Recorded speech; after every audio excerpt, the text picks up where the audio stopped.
I forgot to bring my screen share up. Apologize.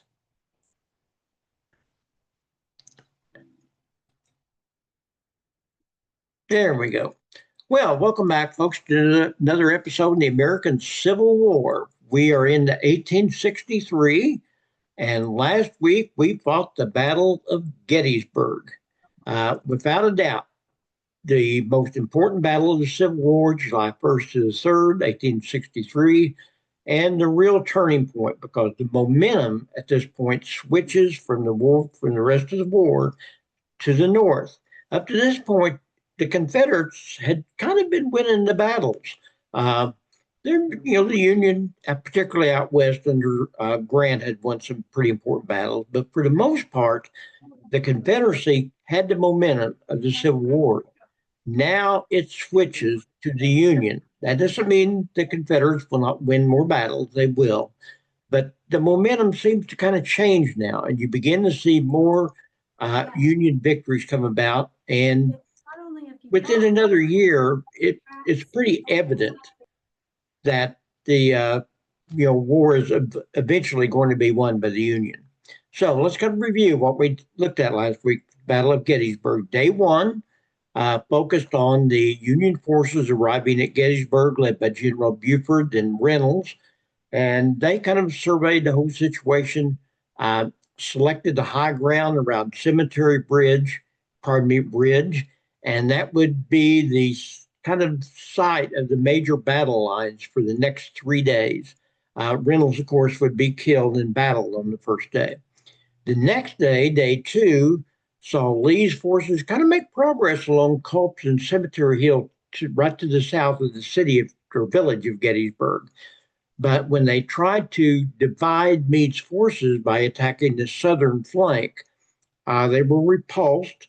And this is where the heroic charge down Little Round Top, led by Joshua Chamberlain, took place, which is one of the most heroic events of not just the Civil War, but really of the whole American military history.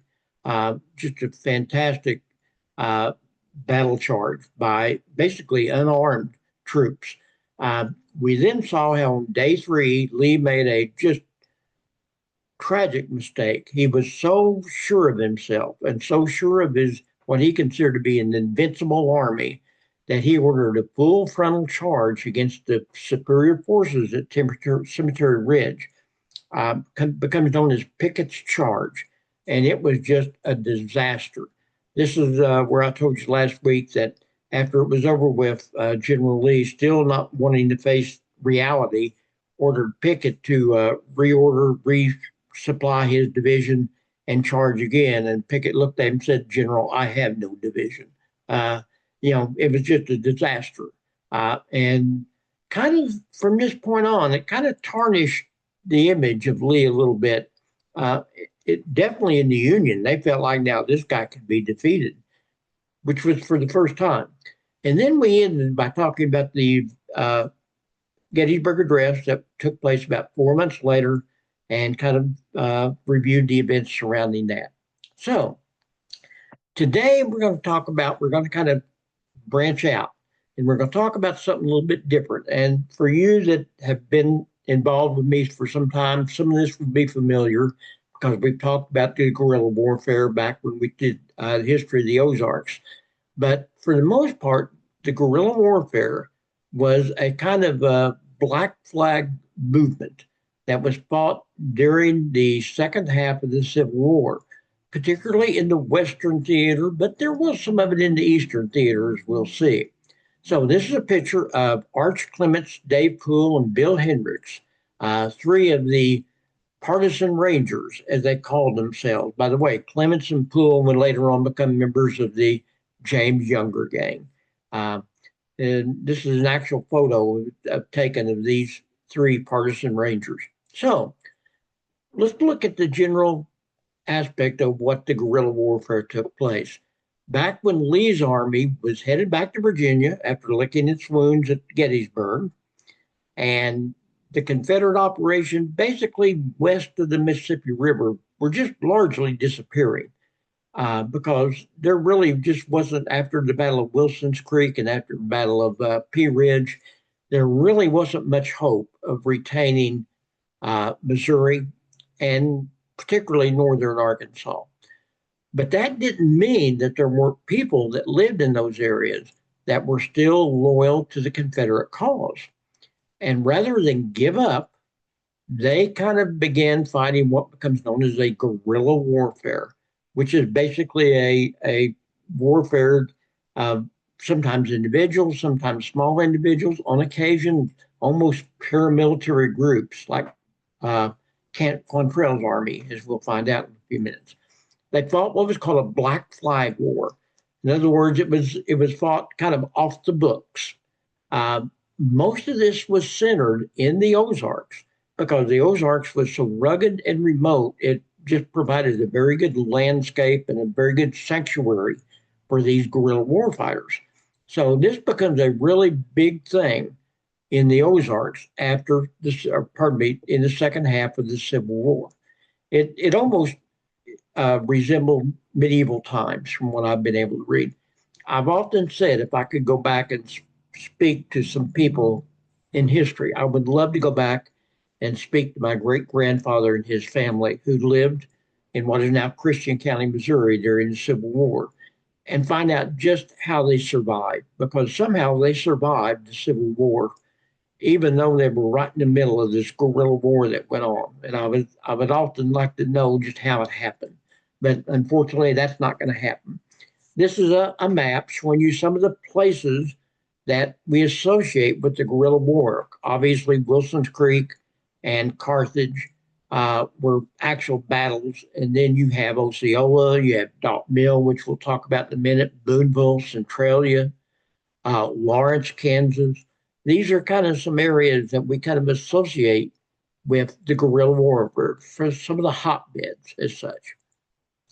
So let's start by looking at victims. Who were the victims of the guerrilla war? Well, this is a picture of a group, a man and his wife and three of his children, a man by the name of, Jesse Ballard James. Who was Jesse Ballard James? Well, he was a man that operated what was known as the Old Dot Mill on North Fork River. I've got a feeling some of you, particularly those that are in the township, have been to the Old Dot Mill in Ozark County. It's one of those on the old mill tour. What happened was this: in August of 1863, Southern partisans made a raid on the mill when they learned that James had been milling corn for residents who were Union sympathizers. He was milling corn for anybody, and they told him, "Don't do this. You either mill corn only for Southern partisans, or you're going to have to face the consequences." Well, he basically just disobeyed them and continued milling corn for anybody that showed up. The result was these partisan rangers, these Southern guerrilla fighters, showed up, took him to a nearby tree, lynched him along with two other workers. Federal troops happened to be just right around the area, and then when they found out what was going on, they rushed there, but it was too late. Jesse Ballard James paid for his life for milling corn for Union sympathizers. By the way, Jesse Ballard James was one of my great, great, great grandfathers. And, this is just typical of the victims that were killed in this guerrilla warfare. It wasn't just the guerrilla fighters fighting each other. They killed innocent civilians that lived. Now, some of these guerrilla fighters were individuals. They were what we would call lone wolves. We're going to look at a couple of those. One of them was Sam Hildebrand, a Southern partisan. One of the most notorious Southern partisans was Sam Hildebrand, lived near Bonne Terre, Missouri, over in the southeastern part of the state of Missouri. The story goes that Sam and his brother Frank were allegedly accused of stealing a horse from a Union sympathizer. They captured both of them and hung Frank, and Sam escaped. Sam Hildebrand, then decided he was going to vow vengeance against his brother's killers. And so he went after the people that had killed his brother, that had hung him. And sure enough, he did end up killing some of them. Well, the Union Army in return retaliated and burned Sam Hildebrand's house killed several of his relatives, including one of his 13-year-old brothers. Hildebrand kind of went out of it then. He just decided, hey, I'm just going to declare war on the whole Union Army. And, that's what he did. And he would hunt down Union Army and he would kind of isolate soldiers by themselves and he would kill them anytime he got a chance. Uh, when he was eventually killed himself, his rifle, which he had nicknamed Kill Devil, had 80 notches on the stock. Nobody knows if that's really how many people he killed during this guerrilla action. But, it's very possible that was it. By the way, this is a picture of Sam Hildebrand. His reign of terror actually continued even after the war. 1870, he was actually confronted by a couple of journalists, and they wrote down his story called The Autobiography of Sam Hildebrand. And before he was finally killed in 1872, he was killed while he was trying to resist arrest by some Union Army men. So this is a typical lone wolf that fought on the side of the guerrilla warfare. The Union Army had their lone wolves. This is a man by the name of John Kelso. He was a Northern Partisan Ranger, and he was a former school teacher from Buffalo, Missouri, a little town north of Springfield. And he fought at the Battle of Wilson's Creek. After Wilson's Creek, he became a spy for the Union Army. And once his actions became known to the Southern armies, they went to his house, burned his farm, burned his house. I kind of think they maybe killed some of his relatives, but I don't know. All I know is that Kelso vowed vengeance. And he said, from that point on, I'm going to kill at least 25 rebels with my own hands. He wasn't going to be, he wasn't going to just fight battle from now on. He was actually went out, he was going to murder 25 Southern rebels. By the summer of 1863, he and his fellow partisans had organized a counterinsurgency force, and Kelso became one of the most feared Union partisans in Southwest Missouri, killing many Confederates in personal combat. He would sneak up on them at campfires with a knife and kill them or shoot them. He wasn't going to snipe them. He wasn't going to kill them from a distance. He wanted to confront them head on and let them know who he was and what he was doing. He survived. Somehow he made it through all this. After the war, being on the Union side, he resumed his teaching duties in Buffalo for a while, and then later on moved to California, where he got involved with a group of vigilantes who were trying to clean up the town of Modesto, California. And, I'm not sure how successful that was, but he lived in 1891. It's said that on his deathbed, he died from a festering old war wound. I guess it had become infected finally and killed him. And he said on his deathbed, he claimed that the Civil War had finally killed him some almost 30 years later. So these were the lone wolves. Now, there were almost paramilitary groups that formed too, almost semi-armies as such.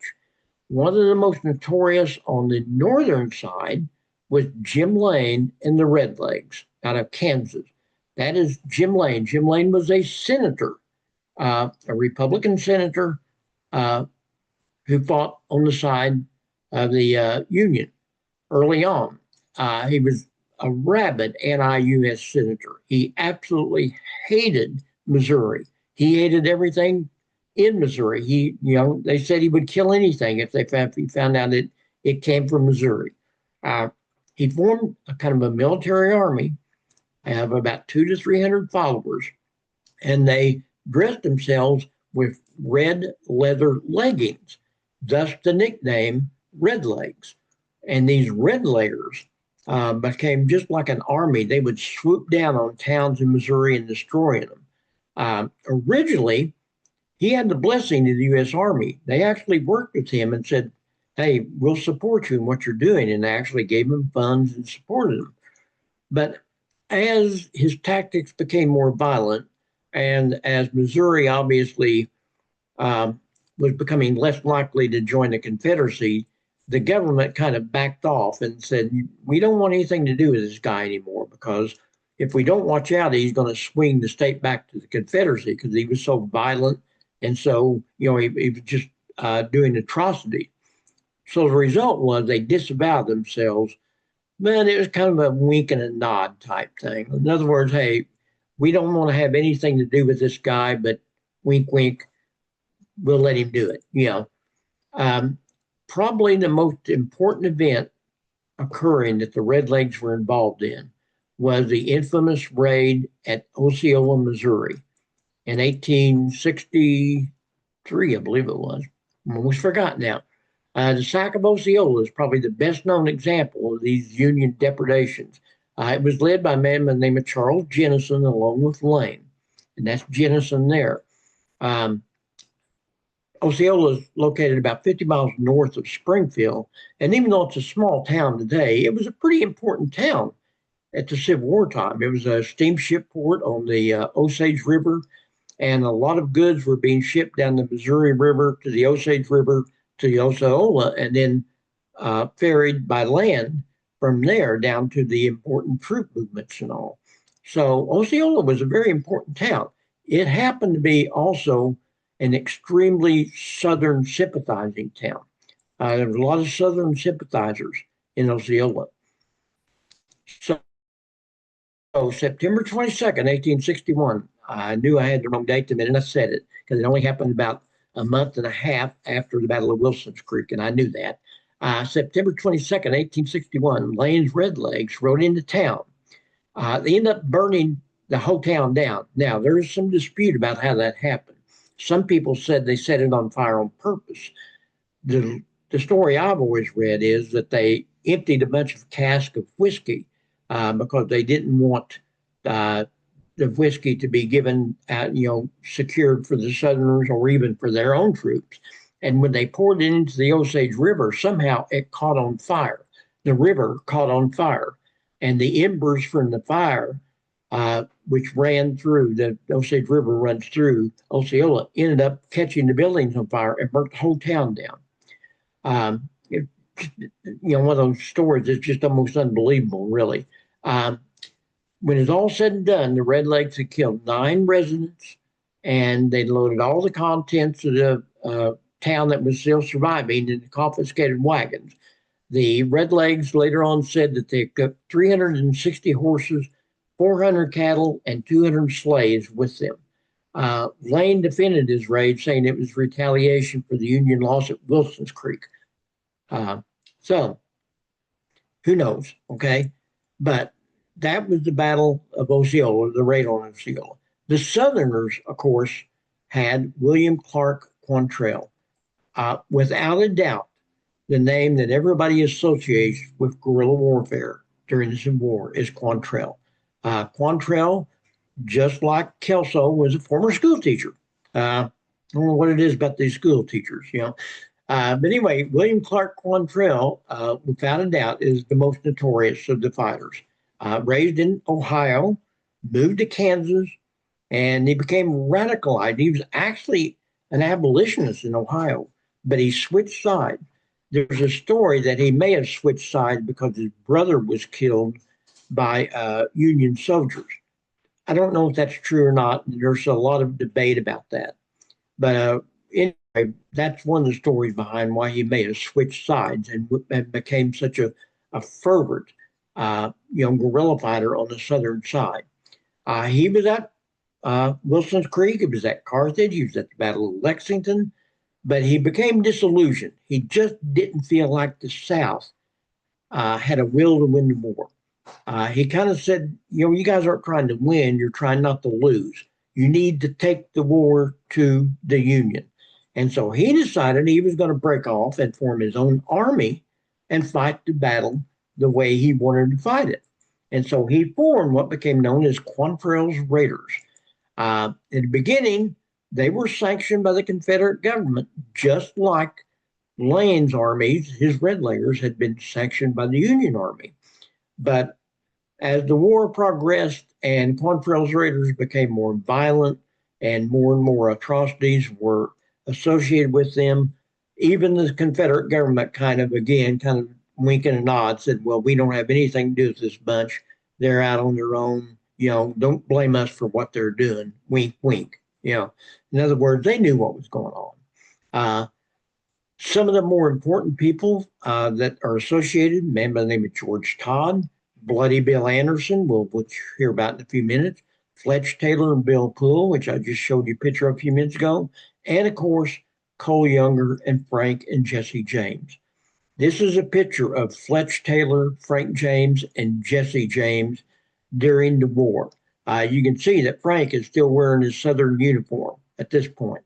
And this is young Jesse. You know, there's a whole lot of pictures out there of Frank and Jesse James. A lot of them are bogus. This is one of the pictures that's been authenticated as being Frank and Jesse James, and it was taken during the Civil War. So you can kind of see how young, particularly Jesse was. Frank was a little bit older, but Jesse was just a kid. Jesse was barely in his mid teens when the Civil War was going on. 1863, Quantrell's Raiders had grown into an organized army of about 300 men, and it was really organized. I mean, he had a really sense of military might and how to organize his army, and he had a rank and file, and so he knew what he was talking about. It was then in 1863 that probably not too long after Gettysburg that probably the one event that we most associate with the guerrilla war in the Civil War took place, and that was the battle or the raid on Lawrence, Kansas. Now, if you were asked any Southerner what one of the most hated towns in America was, they would tell you it was Lawrence, Kansas. Lawrence, Kansas was just absolutely despised by the South, particularly Missourians. Okay. Lawrence, Kansas was the kind of home of the abolitionist government in Kansas. It was the scene where, during this Bleeding Kansas episode in the 6 years before the Civil War, had kind of been the focus of this Bleeding Kansas. Well, the story goes that in the spring of 1863, one of Quantrell's gang members, a man by the name of Bill Anderson, had several relatives that they had arrested and was in a jail in Kansas City. The jail collapsed. There's a lot of stories about this. Some people say it was purposely demolished on purpose to kill the people. Some people say it was an accident. Nobody's ever going to know for sure. All we know is that after it was over with, his sister was killed. And Anderson went pretty nutty over this deal. Quantrell decided to kind of appease him. And obviously, because he felt like it was the right thing to do, he decided that he was going to take revenge on the very symbol of abolitionism in the U.S., and that was Lawrence, Kansas, right across the border from Kansas City. So he decided that he was going to attack the city. On top of that, it was also the home of Jim Lane and the Redlegs. That was just icing on the cake to Quantrell. August 21st, 1863, approximately a month and a half after Gettysburg, Quantrell and his guerrilla army of over 300 well-armed partisans attacked Lawrence, yelling, "Remember Osceola." They said that when they come riding down the streets, that was what they were hollering. They burned the city to the ground. They looted it of all its valuables. They killed 183 civilians. 183 civilians. Most of those were in targeted attacks. They had a kill list, and they would go house to house seeking out people who they knew to be abolitionist leaders, and they killed them just in cold blood. Obviously, some of them were killed, as they were running around killing people, but for the most part, they were killed through a hit list. Lane escaped. They said he actually escaped by hiding in a cornfield outside of town. They didn't get Lane. As a result of the raid, Quantrell became the most wanted man by the Union Army. I mean, this guy, after this happened, it was just like, you could kill 5,000 at Gettysburg, and it didn't create the anger amongst the civilians in the North as did killing this 183 civilians in Lawrence, Kansas. And everybody, all the Union officials said, we have got to catch this mad dog and do away with him. Now, Quantrell obviously knew what was going to happen. So he heads to Texas. He decides it's better to get out of Dodge, or in this case, Lawrence, and he heads to Texas. Uh, and so while he's down there, things kind of fall apart for his gang. There's a lot of disillusionment with his army. Some people thought he was too vicious. Some people thought he wasn't vicious enough. Some people questioned if he was doing it for the right reasons. And his gang becomes kind of falls apart after Lawrence. Uh, Eventually, Quantrell is hunted down and killed about 3 months after the Civil War ends in Kentucky. He was not granted one of these pardons that comes about as a result of the Civil War because he fought outside the regulations. And the result, guerrilla war fighters were exempt from pardons. Uh, Now, while he's down in Texas, I told you his gang began to split up, and one of the factions that splits away from him is led by Bloody Bill Anderson, the guy whose sister was killed in Kansas City in the jail. He doesn't think that Quantrell is vicious enough. Uh, this kind of tells you something. If Quantrell wasn't vicious enough, just think how psychotic Bloody Bill Anderson must have been. You know, from what I've been able to read about Bloody Bill Anderson, I've read a biography of him, several reports of him.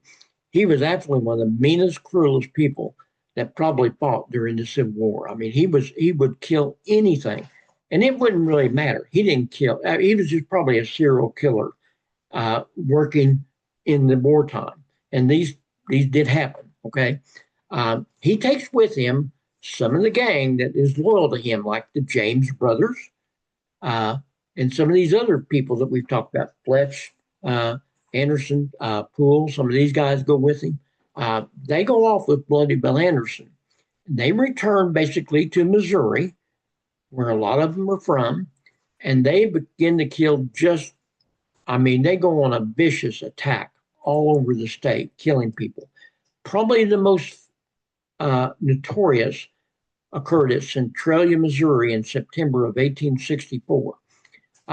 He intercepted a hospital train headed towards Iowa with a bunch of unarmed, sick, and injured soldiers. He took them all off the train, lined them up, and executed them in front of the whole town. And then they sacked the whole town and burned it down just for good measure. Later that day, his gang was accosted by a group of Union militia, and Anderson and his group killed over 100 of them. This guy was a vicious killer. That's just all there is to it. They routinely they got even worse. They would rape female individuals. They scalped people. They beheaded male victims. It was just an absolutely atrocious situation. Finally, the Union Army caught up with him in October of 1864, about a month after Centralia, and near a little town called Albany, Missouri, northern Missouri, and killed him. So Bloody Bill Anderson is finally killed himself. Now, the Union Army in Missouri particularly decided they were going to have to try to do something to try to keep this guerrilla warfare from going on. A lot of the guerrilla warfare was centered on the Kansas-Missouri line, on the western part of the state, in these four counties of Jackson County, Cass County, Bates County, and Vernon County. So they decided that the best way to deal with this, the general in charge of the military commander of Missouri, General Thomas Huey, decided the best way to do this was he issued something in August of 1863 called the Order Number 11. And the order mandated that all residents of the western Missouri counties of Bates, Cass, Jackson, and Vernon had to evacuate all the towns except the county seats. They burned every town in all these counties except the county seat. They burned all the crops. They killed all the animals or confiscated them. And what they were trying to do was deprive Quantrell and all these other guerrilla fighters of a haven, because these counties were kind of providing sanctuary for these guerrilla fighters. The area became known as the Burnt District.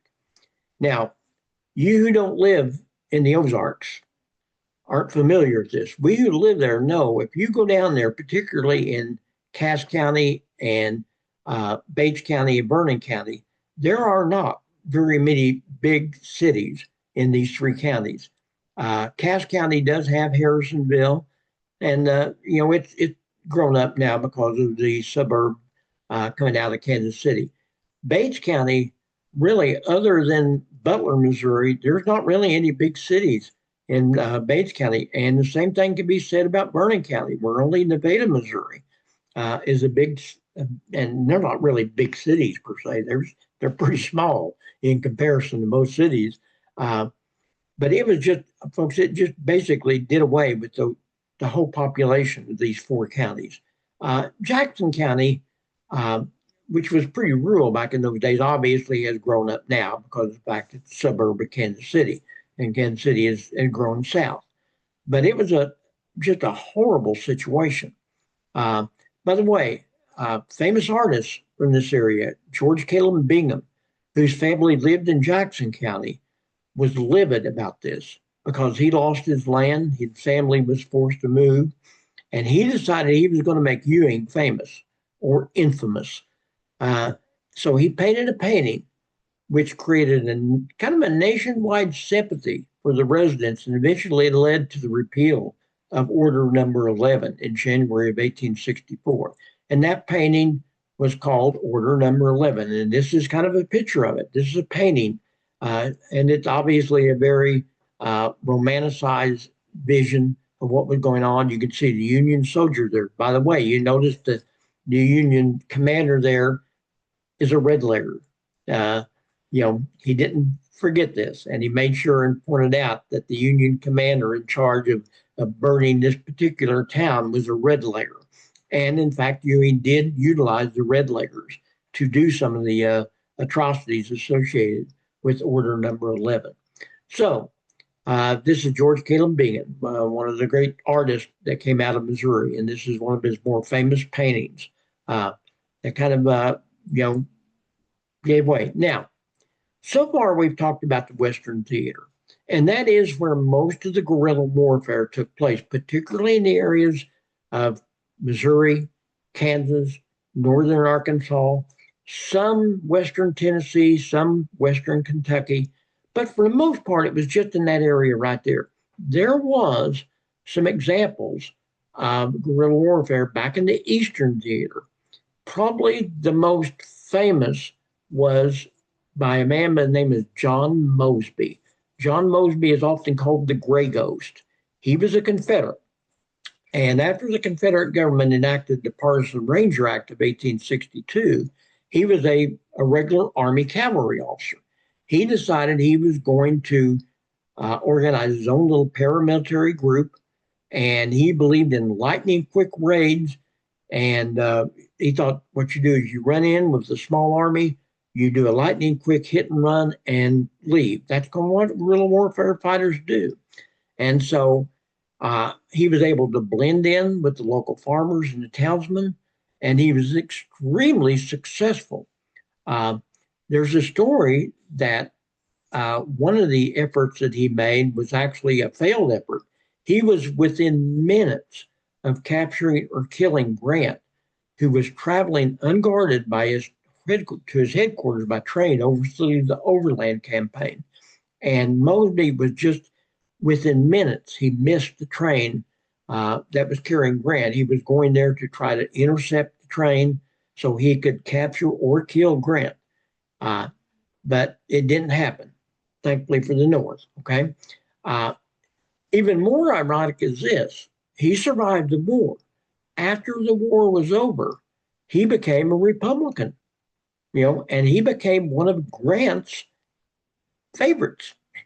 Here is a guy that tried to kidnap him or kill him during the war, and all of a sudden now, after the war is over, he becomes a member of Grant's kind of political establishment. He was appointed to the consul to Hong Kong, which was kind of a big deal at that time in 1878. He was also served as a government lawyer under McKinley and Teddy Roosevelt. He lived a long time. He finally retired and didn't die until 1916. So he lived a good 50 years after the Civil War. One of his close friends was George S. Patton Sr., the father, of course, of George Patton, who fought in the Second World War. Young George Patton Jr., the man that would, fight in the, World War II, would often tell people about remembering when John Mosby would come to his house and visit with his father, and they would often play war. And he said, I can remember playing war with the old gray ghost. Uh, Not everybody appreciated the kind of resurrection of the gray ghost. In fact, the case when he was one of the original members initiated into the National Ranger Hall of Fame, uh, there was a kind of a boycott by some people because they felt like since he was a Southerner and a Confederate Ranger, he should not have been admitted into the Ranger Hall of Fame. But he's there, okay, as a result of it. So that's it. I hope you've learned something today. I hope that you've enjoyed this. No doubt. Hang on here. Let me get back to where I need to be. There we go. Stop sharing. Here we go. No doubt it's, the guerrilla warfare was just a horrible time, particularly in the Ozarks. And I'm sure some of you probably have family members who lived through that like I did. And like I said, it's just a really hard time for some of us to think about and talk about, but it's an important thing. So I hope you've enjoyed this. And again, my new mantra, keep that lifelong learning going, keep that old brain active, because if you don't, it's going to die on you. I've noticed myself in the last year or so, it seems like my brain is slowing down a little bit. So, keep with it, keep reading, keep active, and keep learning. So I'll let you go. And next week, I'll see you next week on Mondays. See you.